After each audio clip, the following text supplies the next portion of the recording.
लूका रचित सुसमाचार अध्याय 14। फिर वह सब के दिन फरीसियों के सरदारों में से किसी के घर में रोटी खाने गया और वे उसकी घात में थे। और देखो, एक मनुष्य उसके समाने था जिसे जलंधर का रोग था। इस पर यीशु ने व्यवस्थापकों और फरीसियों से कहा, क्या सबके दिन अच्छा करना उचित है कि नहीं? परंतु वे चुपचाप रहे। तब उसने उसे हाथ लगाकर चंगा किया और जाने दिया और उनसे कहा कि तुम में से ऐसा कौन है जिसका गधा या बैल कुएं में गिर जाए और वह सब के दिन उसे तुरंत बाहर ना निकाल ले? वे इन बातों का कुछ उत्तर ना दे सके। जब उसने देखा कि निफ्तारी लोग क्यों कर मुख्य जगह चुन लेते हैं, तो एक दृष्टांत देकर उनसे कहा, जब कोई तुझे ब्याह में बुलाए तो मुख्य जगह में ना बैठना। कहीं ऐसा ना हो कि उसने तुझसे भी किसी बड़े को न्योता दिया हो और जिसने तुझे और उसे दोनों को न्योता दिया है आकर तुझसे कहे कि इसको जगह दे, और तब तुझे लज्जित होकर सबसे नीची जगह में बैठना पड़े। पर जब तू बुलाया जाए तो सबसे नीची जगह जा बैठ, कि जब वह जिसने तुझे न्योता दिया है आए तो तुझसे कहे कि हे मित्र, आगे बढ़कर बैठ। तब तेरे साथ बैठने वालों के समाने तेरी बड़ाई होगी। और जो कोई अपने आप को बड़ा बनाएगा वह छोटा किया जाएगा, और जो कोई अपने आप को छोटा बनाएगा वह बड़ा किया जाएगा। तब उसने अपने न्योता देने वाले से भी कहा, जब तू दिन का या रात का भोज करे तो अपने मित्रों या भाइयों या कुटुंबियों या धनवान पड़ोसियों ना बुला, कहीं ऐसा ना हो कि वे भी तुझे न्योता दे और तेरा बदला हो जाए।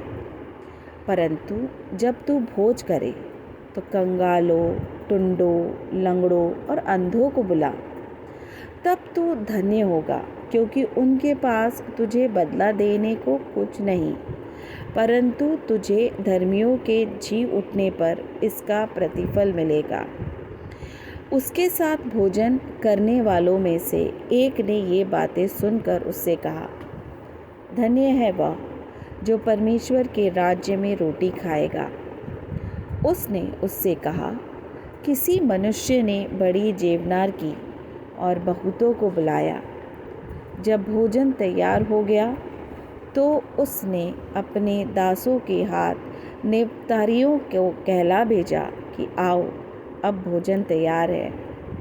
पर वे सब के सब क्षमा मांगने लगे। पहले ने उससे कहा, मैंने खेत मोल लिया है और अवश्य है कि उसे देखूं।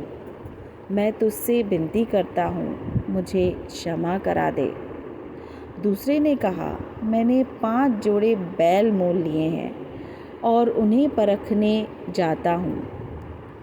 मैं तुझसे विनती करता हूँ, मुझे क्षमा करा दे।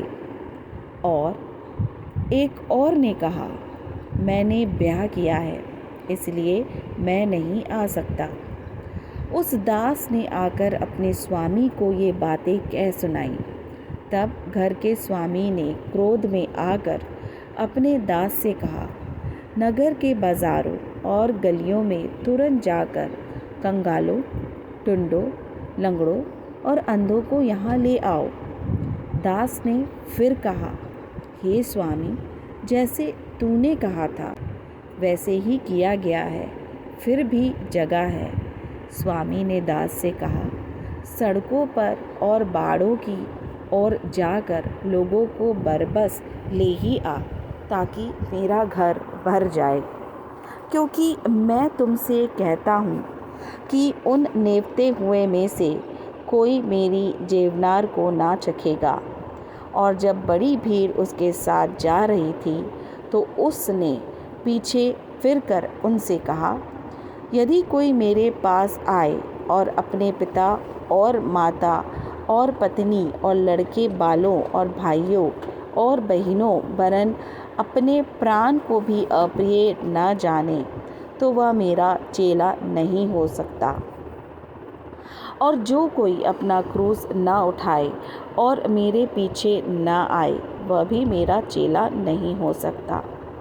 तुम में से कौन है कि गढ़ बनाना चाहता हो और पहले बैठकर खर्च ना जोड़े कि पूरा करने की बिसात मेरे पास है कि नहीं?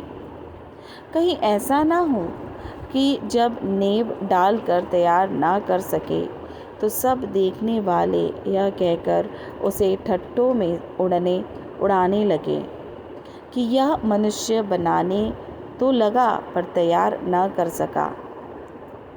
यह कौन ऐसा राजा है कि दूसरे राजा से युद्ध करने जाता हो और पहले बैठकर विचार ना कर ले कि जो 20,000 लेकर उसका सामना कर सकता हूँ कि नहीं तो उसके दूर रहते ही वह दूतों को भेजकर मिलाप करना चाहेगा।